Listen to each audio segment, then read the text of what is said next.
to do other things. All right. Away from that, every parish is slated to receive 17 million Ugandan shillings with the parish development model. It is more of the ACCUSES funds, but this time around, it is going to be received from the parishes of different regions. So parishes will be receiving 17 million. The cash pool will come to a rise in the next financial year to 100 million Ugandan shillings. Well, away from that, let's move on to the next story, as the International Coffee Organization says Uganda can only negotiate for better terms if it is still a member of the International Coffee Agreement of 2007. It also accuses Uganda, through the Uganda Coffee Development Authority, of snubbing the request for meetings to discuss withdrawal from the global body. Let's have more of this story. The Coffee Development Authority justified its withdrawal from International Coffee Organization that Uganda needs unconditional market access that allows the export of value-added coffee, not only green coffee. It also stated that the importing countries impose escalating tariffs and restrictions on imports of value-added coffee, citing countries including Germany, Belgium, and Denmark. But the International Coffee Organization said that it has never received any proposals for change in any of its forums from Uganda, and that Kampala officials have turned down proposals for meetings to discuss the same. Ugandan authorities had abandoned opportunities but decided not to address these issues within the established negotiation and decision-making mechanism of the International Coffee Agreement 2007 and the International Coffee Organization. Among the conditions submitted to the International Coffee Organization by Ugandan Coffee Development Authority are giving Uganda a chance to add value to its coffee before it is exported and reducing exorbitant taxes on Ugandan coffee. The others are International Coffee Organization's fight to fight price fluctuations in the coffee business, a transparent pricing mechanism, having Ugandan coffee classified based on the country of origin, and International Coffee Organization's desisting from being private sector-led and instead serving the countries for which it was established. But International Coffee Organization also says that whereas Uganda Coffee Development Authority expresses concern about various aspects of the International Coffee Agreement and its renegotiation, 3 of the 7 concerns raised by Uganda have no actual linkage with the agreement itself. Neither Uganda Coffee Development Authority nor Ugandan authorities have ever addressed them at an International Coffee Organization session or any of its subsidiary bodies, such as the Statistical Committee. With regard to the other 4 concerns, the International Coffee Organization has never received any proposals for change in any of its forums from Uganda. International Coffee Organization also accused the Uganda Coffee Development Authority officials of not availing themselves to discuss their concerns. Since receiving the notification from Uganda Coffee Development Authority, the International Coffee Organization and the chair of the International Coffee Council have made several attempts to engage with Ugandan authorities without any response or receiving the reason for the decision of the Uganda Coffee Development Authority. According to International Coffee Organization, Ugandan representatives have not been actively participating in the process of reforming the rules and have never submitted any proposal for change based on their vision and interests nor on the issues raised in the Uganda Coffee Development Authority. The reform process of the International Coffee Agreement is progressing successfully, and the new International Coffee Authority is expected to become even more relevant in support the sustainable development of the coffee sector in line with the United Nations Sustainable Development Goals, including the integration of the private sector. Nevertheless, International Coffee Organization said that the order to return to the global coffee body is still open for Uganda. All International Coffee Organization members, as indicated on different occasions, will always be open if and when Uganda decides to join the International Coffee Agreement and the International Coffee Organizations. This comes as Ugandan coffee farmers express concern that the country's coffee could be barred from international markets such as Europe due to the decision by Uganda Coffee Development Authority to withdraw from International Coffee Organization. But the chairman of the Uganda Coffee Development Authority Board of Directors, Charles Francis Mugoya, says International Coffee Organization has made sure that poor producing countries like Uganda do not export processed coffee, which will allow greatly increase the earnings for the country and the farmers. According to Mugoya, this is done by the high tariffs that International Coffee Organization members set to Uganda's exports, yet the importing countries do not pay any taxes when processing Uganda's coffee and re-exporting it. Coffee exports from Uganda for 2021 grew to 6.7 million bags, valued at $710 million, the highest in more than 3 decades. It is hoped that this year, export volumes will grow to more than 8 million bags, assuming that the exit from International Coffee Organization will have no effect on the exports. Bahati Ali, Smart 24 TV. Well, what is your take on Uganda withdrawing from the International Coffee Organization? Do you believe it should actually get back on board? Because we are facing penalties and you never know. Later on in the long run, in the future, it may cost us, as coffee has been one of the major exports for Uganda. And the withdrawal from this particular body may be difficult for us to remain in such a pole position. But hey, we shall definitely wait to see how this develops. Well, still on the run with our news bulletin tonight, the Parliamentary Committee on Trade and Tourism earlier this week summoned the Ministry of Tourism together with the Uganda Wildlife Authority to compensate the family whose member was gunned down by a game ranger, despite the allegation from the Ministry of Tourism claiming the victim was poaching. Let's have this story. The family of the deceased has expressed its dissatisfaction as they echoed what befell them as a result of losing a loved one. He told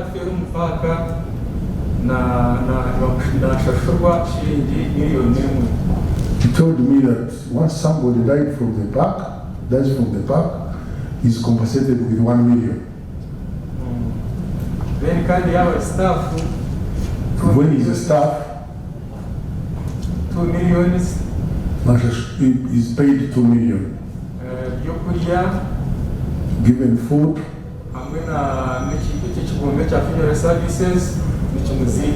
And also, Uganda Funeral Services handles the matter of burial.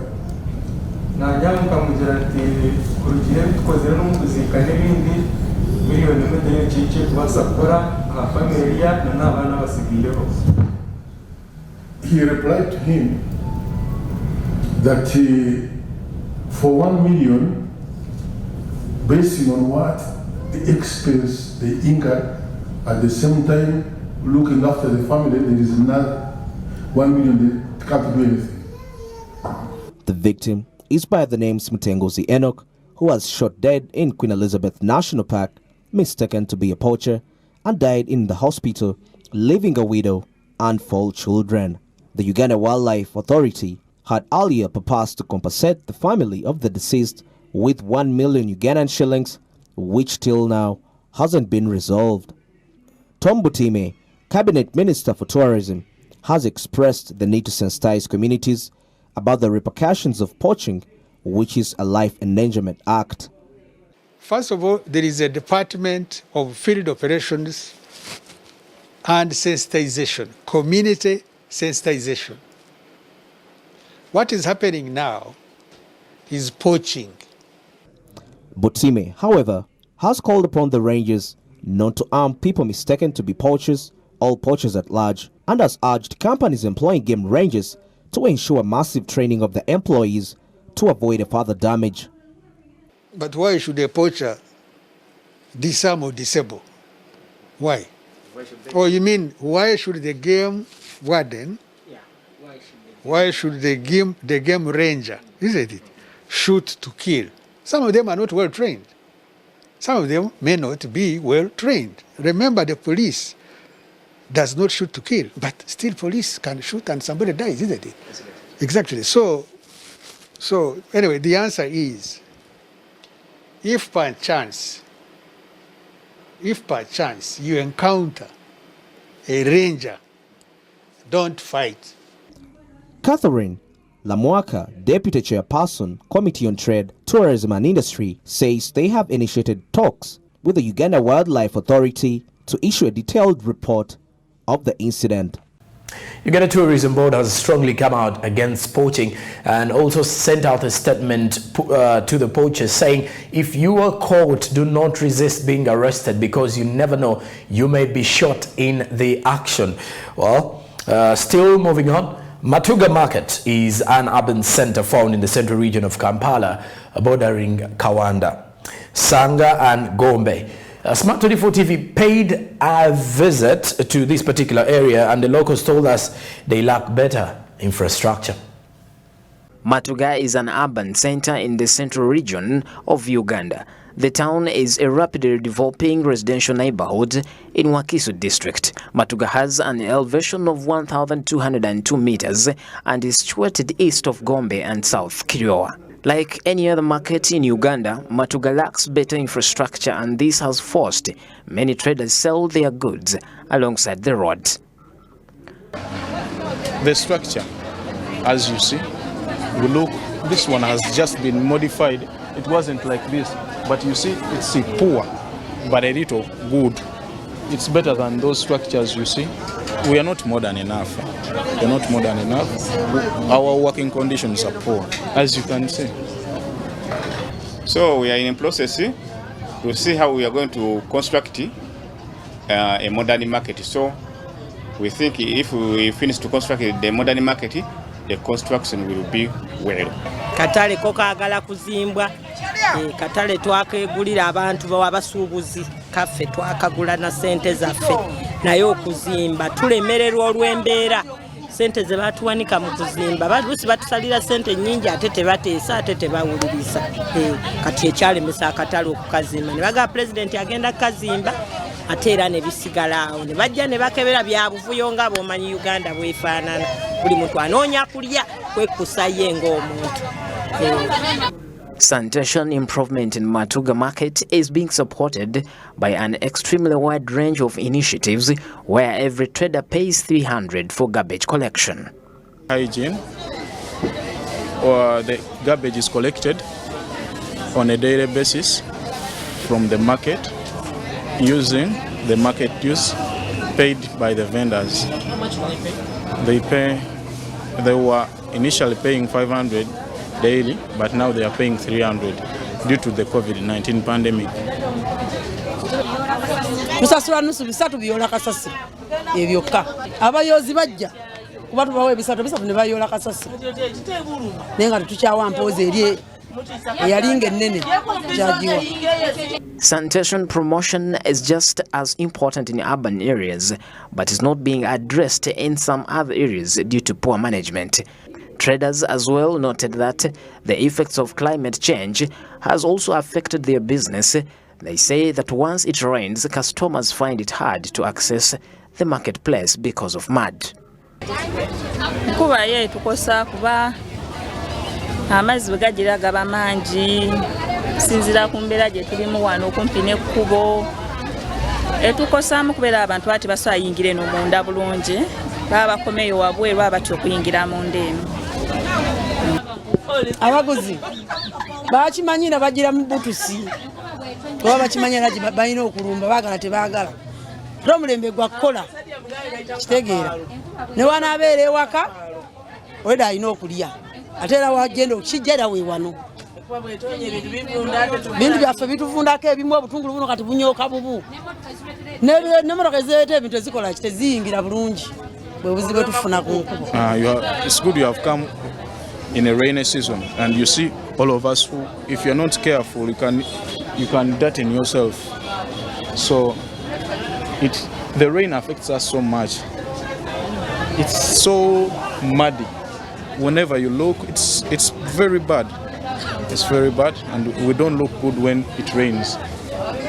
Uganda's climate is naturally variable and susceptible to flood and drought events, which have had negative socio-economic impacts on Ugandan marketplaces. Some are washed away by running water. Pedson Mumbere, Smart 24 TV.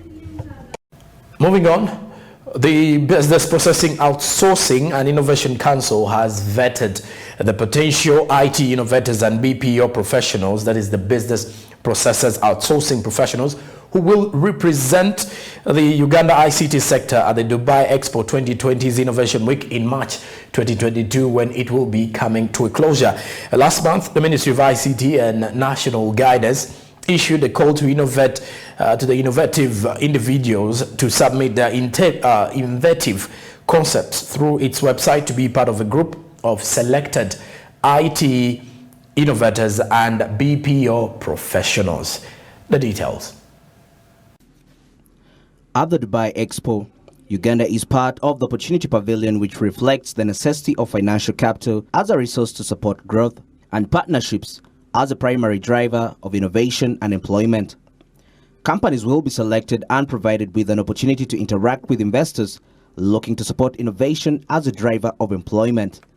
The vetting processing is in line with the Council's mandate, which entails working with the Ministry of ICT and National Guidance to formulate strategies for creating jobs for the youth through ICT outsourcing and innovation. The opportunity at the Dubai Expo highlights innovations from across the globe that have the potential to make the dreams into reality and shape the future of the nation. About the selection process, the BPO and Innovations Council Chairperson, Professor William Bazeo, said they are keen to select companies that will represent Uganda's national aspirations for promoting innovations to deliver socio-economic transformation. The successful companies that will represent Uganda at the exhibition will be announced next week. Since the BPO and Innovations Council was launched, it has moved fast to pave the way for the ultimate goal for creating employment for Ugandans by making a detailed implementation plan which specifies deliberate, measurable, and time-bound steps to achieve this objective. The council targets to create 20,000 jobs in at least 18 months. Apart from employment, the BPO industry comes with many other benefits, including the increased flow of foreign currency and workforce skilling, among others. As the Ugandan BPO industry develops, a class of confident and empowered local professionals and entrepreneurs will continue to emerge and grow, driving the BPO sector and the entire economy forward. All right, now lastly, with our prime edition tonight, a government is set to support Katwe Artisans Uganda domestic automotive industry to diversify economy and create a number of jobs for not only the young people, but as well as for those that are unemployed at the moment. The Minister of Science and Technology, Dr. Monica Musenero, says the government will support Katwe artisans since the future of import substitution for Kira Motors lies in their hands. Check this out. Musenero, during a tour of innovators in Katwe, said that government targets by 2030 to see that at least 65% of the parts of Kira buses will be produced locally and that government is targeting Katwe artisans. Musenero revealed that she has launched countrywide tours to document all available innovations following her visits to various places. She said her visit to the various innovations was revealing only that these people work at subsistence levels. The minister said they will work out mechanisms with the cabinet to ensure that innovators are equipped with machines in order to improve their level of production. As part of the government's effort to develop innovations, the minister also promised to build the capacity of Uganda's artisans to form a sizable groups through which assistance and capacity building will be channeled. And thank you very much for being part of this live telecast from Plot 42 Nile Avenue. I'm Joram Paul Sonko. You can add me up on Twitter, Facebook and Instagram at Joram Paul Sonko. And also add us up on Twitter, Facebook and Instagram at Smart24TV. Do follow as well on YouTube, and our website is smart24tv.com. Remember, you can drive your business by advertising with us. Bring those businesses and let us grow them for you. Till tomorrow, Prime Edition comes to an end. It's a good night.